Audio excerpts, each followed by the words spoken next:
One man built an empire, not of wealth or fame, but of fear and control. His name was Necati Arabaci, known to some as the godfather of Cologne. To others, he was a ghost pulling strings from the shadows. His story is one of ambition, betrayal, and a relentless pursuit of power that left a trail of broken lives. Welcome to Callaway, where we uncover the truth behind the world's most gripping, true crime stories.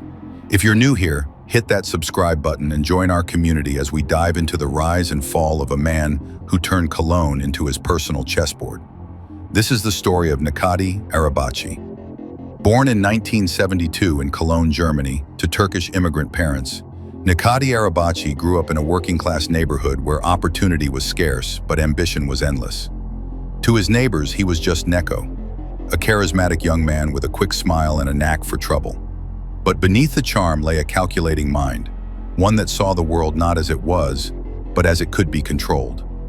By the 1990s, Cologne was a vibrant city, a melting pot of cultures and a hub for international trade. But it also had a darker side, a thriving underworld of organized crime. For American viewers, think of it like the Chicago of Al Capone, but with a European twist. A city where power wasn't just about money, it was about loyalty, fear, and influence. Necati, still in his 20s, found his calling in the Hells Angels, the infamous motorcycle club known for its iron grip on Europe's criminal networks. He wasn't just a member, he rose to become a leader, earning the nickname Godfather of Cologne. But how does a kid from the streets become one of Europe's most feared crime lords? Visuals. Photos of Hells Angels gatherings, blurred for brand safety. Text overlays. Hells Angels, Cologne chapter, 1990s. Necati's early life wasn't glamorous. His parents worked long hours, and young Neko often found himself navigating a world where respect was earned through strength. By his teens, he was running small-time hustles, petty theft, street deals. Nothing major, but enough to catch the eye of local gangs.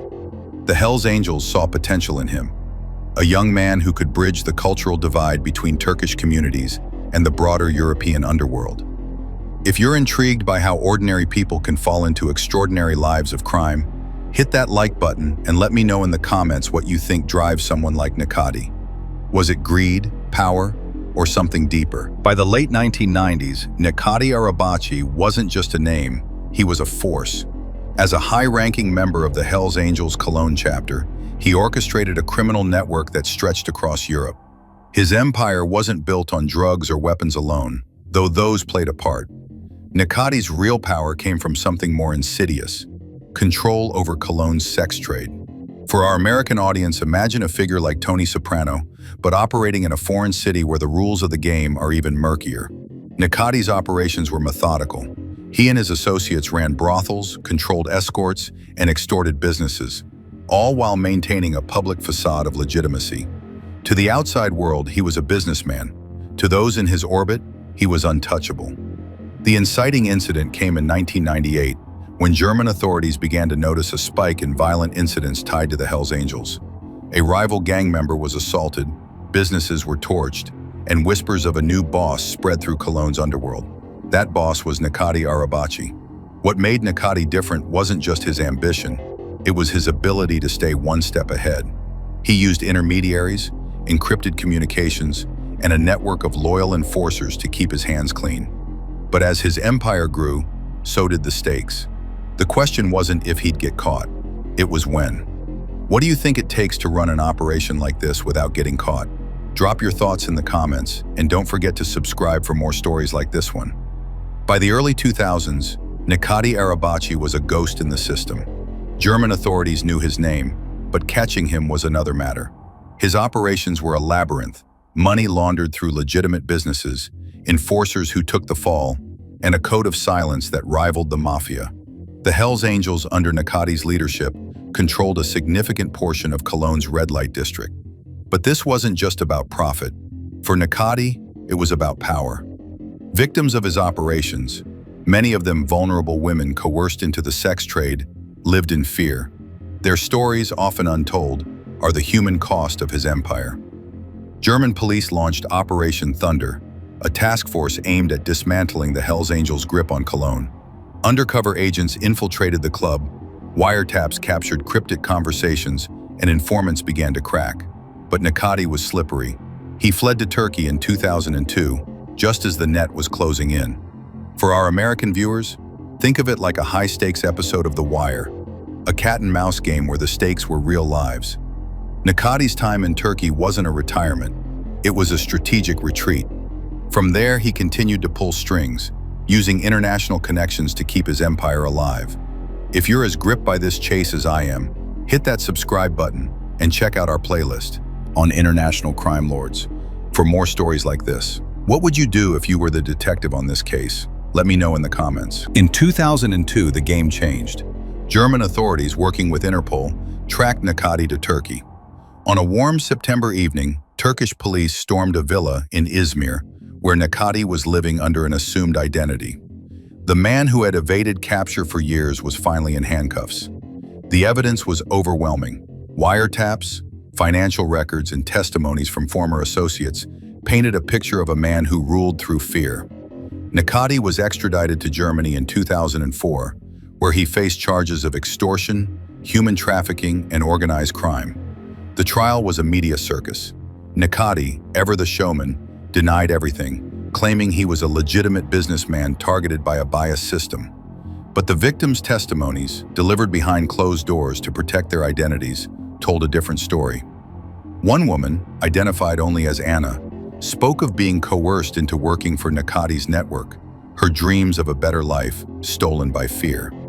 For our audience, this is the moment where the story's heart lies, not in the glamour of crime, but in the resilience of those who survived it. Necati was sentenced to 9 years in prison, a victory for justice, but a bittersweet one for those whose lives he'd shattered. What do you think justice looks like in a case like this? Share your thoughts in the comments, and don't forget to like and subscribe for more true crime deep dives. In 2013, Necati Arabaci walked out of a German prison, a free man after serving his sentence. But freedom didn't mean reform. For someone like Necati, prison was just a pause, not an end. He returned to Turkey, where he reportedly resumed his ties to the underworld, this time with a lower profile. German authorities kept a close eye on him, but Necati was careful. He avoided direct involvement, using proxies and encrypted networks to stay in the game. For our American viewers, think of it like a chess grandmaster playing from afar, always 3 moves ahead. Meanwhile, the victims of his empire were left to rebuild. Support groups in Cologne worked tirelessly to help women escape the sex trade, offering counseling and new beginnings. Their stories remind us that crime isn't just about the criminal.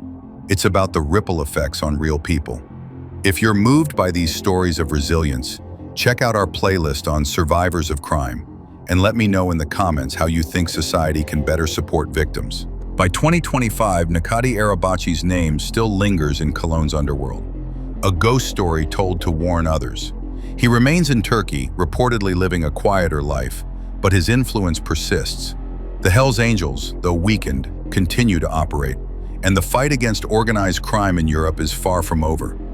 For law enforcement, Necati's case was a wake-up call. It exposed the complexities of international crime networks and the need for global cooperation. For the victims, it was a step toward justice, but not a full resolution. Many still live with the scars of his empire. This story, while rooted in Europe, speaks to universal truths: the allure of power, the cost of greed, and the strength of those who survive. It's a reminder that crime doesn't just happen in the headlines. It happens to real people with real dreams. If this story resonated with you, hit that like button and share it with a friend. What's the one question you still have about Necati's story? Drop it in the comments below. Necati Arabaci's story doesn't end with a neat bow. He may no longer be the godfather of Cologne, but his legacy raises questions that linger. How do you stop a criminal empire when its leader operates from the shadows? How do you heal a community scarred by fear? And what drives someone to choose power over humanity? For our American audience, this story might feel distant, but its themes are universal. From New York to Los Angeles, organized crime touches lives in ways we don't always see. Necati's rise and fall remind us that justice is a marathon, not a sprint. As we close this chapter, I want to hear from you. What's the one true crime story you want us to cover next? Drop it in the comments, and don't forget to subscribe and hit the bell icon so you never miss an upload.